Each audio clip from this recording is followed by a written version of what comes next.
Oh, well, hello, Shiny Crafty People. It's Tim Totten here, and welcome back to the channel. Today, I want to talk to you about something super important if you're setting up a sewing room or reorganizing one, and that's all of the tips you're going to need to be able to create a really effective workspace, a sewing station, so that you can properly be ready to take on big projects and do lots of work, hopefully for long periods of time.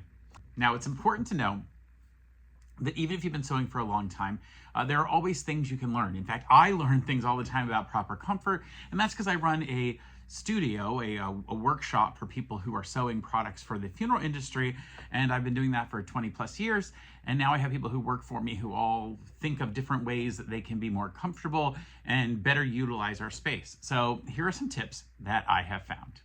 Now, the first most important thing in my mind that we want to be concerned with is ergonomics. And that really just means being comfortable in your space so that you can physically do these repetitive tasks and sewing and pressing and cutting, all of those things in a way that doesn't overtax your body and allows you to really enjoy what you're doing and do it for as long as you want. Now, I have employees now that work every day of the week in my workshop sewing all the time. And we have a lot of things that we do now to help them make sure that they don't have any injuries and that they can make it through an entire full day. Now, I'm very fortunate that I am actually doing most of the marketing and other business aspects of the company, so I'm not actually at a sewing machine sewing every day, but at least once a year or so, I do spend a day working in the studio on our products. And I gotta tell you, at the end of the day, I have so much fatigue and muscle soreness and realize what a really taxing job this is, either not only as a job, but also if it's your hobby. It's amazing to me, actually, that people will often describe this sewing as woman's work, or that's something for girls. Of course, as a man in this world, I hear that a lot. And it's interestingly that that's usually said mostly by men who have never tried it. And I always want to encourage them, hey, why don't you go sew for more than 15 minutes and find out how physically demanding it is. The moving, the stretching, the pulling, the twisting, the turning, all of that really makes for a lot of physical activity. So ergonomics means that we're going to design a space that is easier for your body and can be comfortable for you to do it for many hours at a time. And so the very most important thing that I think you have to work on is where you're going to sit and where you're going to stand. I particularly love a chair that not only can give you the correct height, meaning the height for the table that you're at, but also so that you can firmly put your feet on the ground and operate your sewing machine or serger pedal. That's vitally important. But I also want to make sure we take care of our back and our tush. So the back specifically, there's a kind of chair that I love that has controls not just for up and down, but also for a lever you can pull so that you can move the entire chair forward and backwards. But I like a chair that has a lever that you can adjust the angle of the back of the chair. Now, I'm going to show you a picture of what that kind of chair would look like here. This is one that I really like and have used before. And I'll put a link in the description below if you want to check this chair out for yourself. To me, it's highly valuable to have that piece there that allows you to move the back forward or back, depending upon how you're going to sit. But you also need to make sure that the chair is comfortable underneath you so you don't develop any spine or sciatica issues or, what they call it, a coccyx or something like that. Either way, one of the things you can do is get a cushioned seat to sit on. In fact, we have a number of these at each of the chairs at our workstation for our employees, and it really helps them for sitting for long periods of time. Now, I personally prefer a chair with no arms. I don't want the arms getting in my way. At the very minimum, if it does have arms, I want the arms to flip up so that I can get them out of the way so I can easily turn between my stations. You'll see here I have a cutting station, and over here I have my sewing machine station. So just like what you sit on is important, what you stand on is also important, because you're going to be standing for periods of time as you're either pressing at your pressing station or you're cutting on your cutting table. And so for that, you need to make sure that you have appropriate amount of support for your feet, because you'll be on them quite a lot if you really get into a project. Now, if you already have like cushioned carpet in your room, then you're good to go with your comfort on your feet. Although I will warn you that I really don't like carpet in a sewing space. And that's specifically for this reason. If you drop a needle on a carpeted floor, it can get stuck into the carpet fibers, and then it's there waiting to hit your foot if you go around without socks or shoes or without shoes on. Even in socks, this can go through the socks and really be uncomfortable. You can ask me how I know that, but I will tell you it's been from a terrible experience. And really, it's very, very uncomfortable. I also prefer a nice, flat, hard surface so that I can easily sweep it or mop it and keep it clean in between.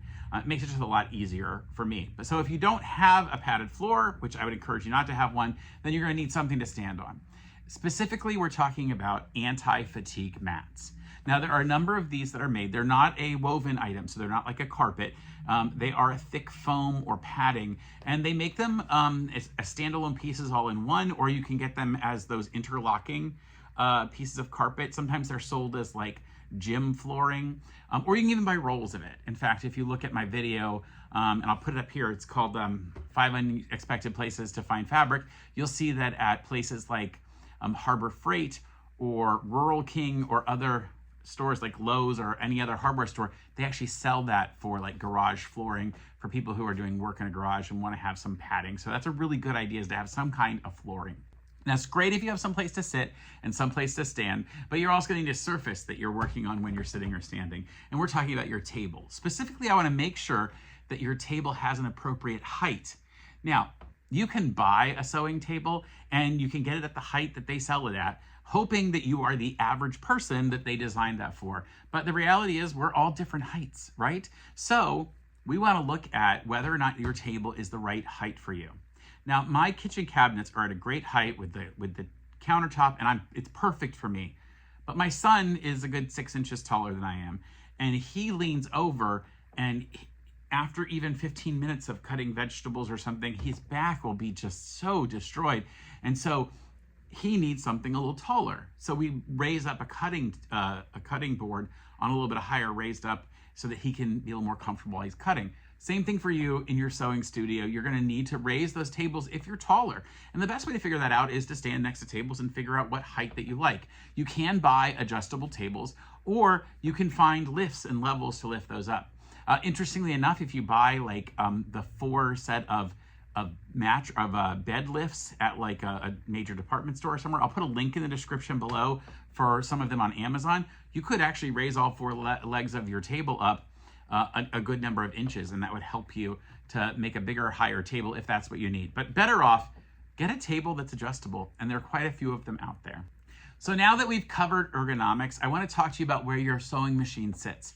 And for some people, that's going to need to be on a table that they can then take the sewing machine off and use the table for other things. But if you can create a dedicated workspace, I'm going to encourage you to go ahead and build your table in a way that you can get a sewing machine that fits into the table. Now, I'm going to show you a little video right now of the table that I use. And these are custom made tables by one of our employees, Bonnie, who made them for us a number of years ago. And what's really wonderful about this is that you can easily put large projects out and slide it right in through the sewing machine and have a big surface to fit. If you're doing any kind of quilting or piecing or things where things have to go together in the right place, in the right sort of amount of, you don't want anything to get off. If you're going over the top edge of a sewing machine, sometimes the bottom fabric is stretched at a different level than the top fabric, and it's just really difficult. Having a flat surface is good. It's why a lot of sewing machine companies sell those extension tables, so you can make your sewing machine have more of a flat surface. But if you can, get a table or have one built that you can put your sewing machine down into. And it really is not hard to get a table you already own or have and have someone cut a hole in the top, create a little shelf underneath, and set your sewing machine down into it. So now that you have your sewing machine set up where you want it to, in a way, I like to put 2 other areas with my machine. So I like to have my machine and then over to a side, and I prefer the left side because that's the big space where the opening of the sewing machine is. I like my cutting surface. And you'll notice that we actually have a full-size self-healing cutting mat on here, which means I can roll a rotary cutter all over this with no problems. And you may notice, I'm gonna put this in another video soon about some sewing hacks, that we actually have it's gonna be hard to see. We have underneath there, I'll just cut to a picture of it so you can see it. We have sewing machine. We have a ruler along the sides here that actually lets us see how much the distance is all over this. And it's easy to just take an item that you're sewing and put it down and do the measurements. Super easy. You can write on this if you want to. You can cut right on it. It's really a great purpose for that. And it becomes my project table and my table for putting the things I'm working on. Also, it becomes a great cutting surface. It does a lot of things. Now here, I could also set up behind me a pressing station, and I would have that here if I needed it more often with what we sew, but we really don't. So we have a big roll around ironing table that we made for a pressing table. But you can also get a small pressing mat. I have a wool one that I really love that you can set here and then have a pressing station right next to it. The other thing you need to really make sure you have in your sewing station is proper tool storage. You need to have your tools right by you, and that might be a drawer, like I have a big set of drawers down over here right next to the sewing machine, or it might be hooks or nails on the side of your table so that you can hang your cutting implements and other things like that. Like I'm trying to see where it is. This station, somebody's moved it, but normally we have, oh well, I'll show you. There is actually a hook on this table down here that I can hook my cutting piece on. It's actually right there. Ta-da! I'll show you a video of that too. I'll cut to that so you can see it. And that's really, really helpful to have it set aside. And also over here, I have a one for a lint roller. So it's actually on a little hook, like a teacup hook over here. So I always have a lint roller available. So if I need to, I can easily go and get all the pieces and parts off.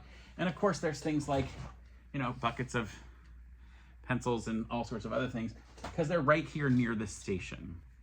You know, it's also really valuable, and people don't think about it, is literally making sure you have a trash can nearby. Really important to have one super close to you. This one's literally right underneath the sewing machine.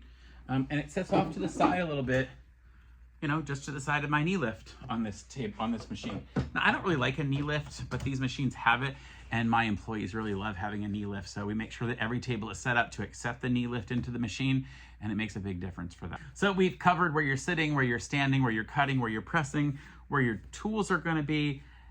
We need to talk next about lighting. It's super important that you have appropriate task lighting. Now, the light on your machine might not be enough. And in fact, as we all get older, the lighting becomes an issue. Task lighting is a fantastic thing that you need to add to your machine. And I'm going to tell you, it's really easy to do one of those pull down, easy task lights that just comes over on an arm, and you can then put it exactly where you want it.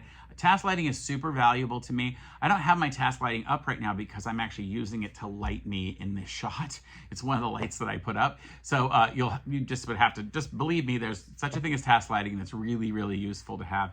In fact, I'll try to include a picture here of what one of our stations, our industrial machine, looks like with a nice task light over top of it. Okay, so you've put in your task lighting. You have a sewing machine. Maybe you got your surge, or mine's right off camera, just to the left here. I pull it into space when it's time to use it. You've got all of those things. Now you need to give power to everything, and you got to get power to it. And you could go around putting every little switch and turning every switch on when it's time, or you could get a central power station. Now this power station is typically run, this particular station is run, it's normally, I gotta go get it for you. It's run off of a simple switch, and when this is normally all plugged into here, then the person who sits at this station would just flip it on and off right here, and everything goes on and off, including not just her sewing machine and her serger and an iron if she had one here, but also her task lighting and a small fan that she keeps under the desk. So there's an extra bonus tip. Maybe you want to put a small fan under your desk to keep you nice and cool, and it really will cool you down a lot more. It's just a small task fan, and it's pretty fantastic. Now I will show you what I use at my personal sewing station, which just isn't as photogenic, so I use a different station here at the workshop.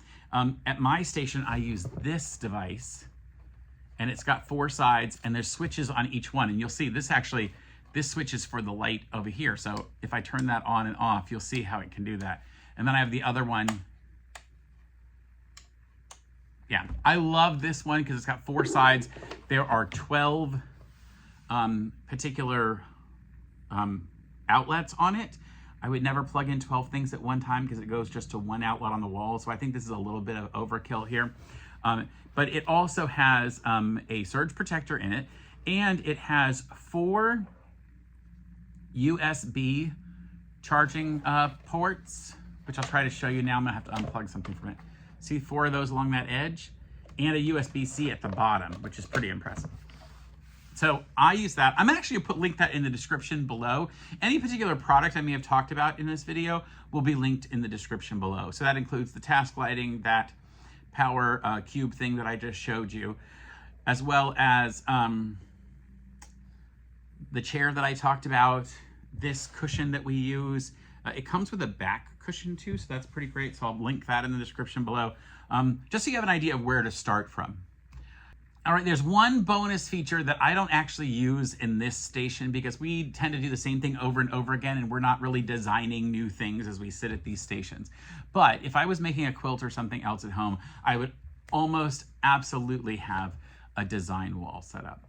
Now, design walls can be done in different ways, but it's basically a wall space where you have something that's sort of like a flannel material on it so that you can then hook fabric up onto it. I'm going to show you a picture of a potential way to do a design wall, and you can easily do this from the Dollar Tree.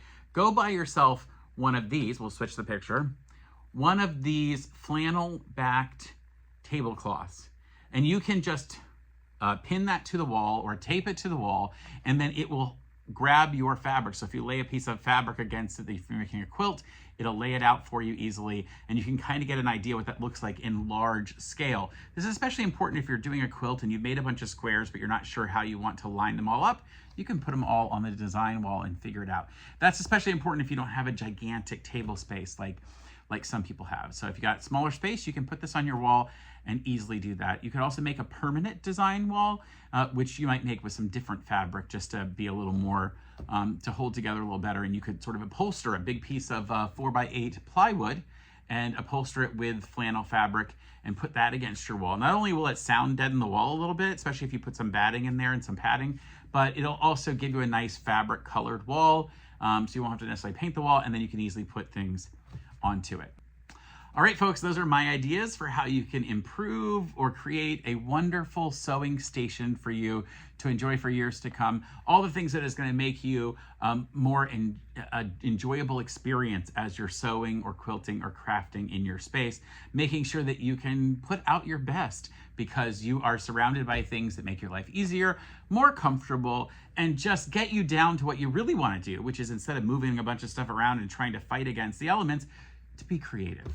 So I hope you've enjoyed this video, that you got some great ideas. If you have some ideas that I didn't share, please put them in the comments below. I would love to hear more from you. And until next time, stay crafty. Bye for now. Okay, well, I do want to start sewing again, so let me go back to my station. Oh, I'm going to need my power cords.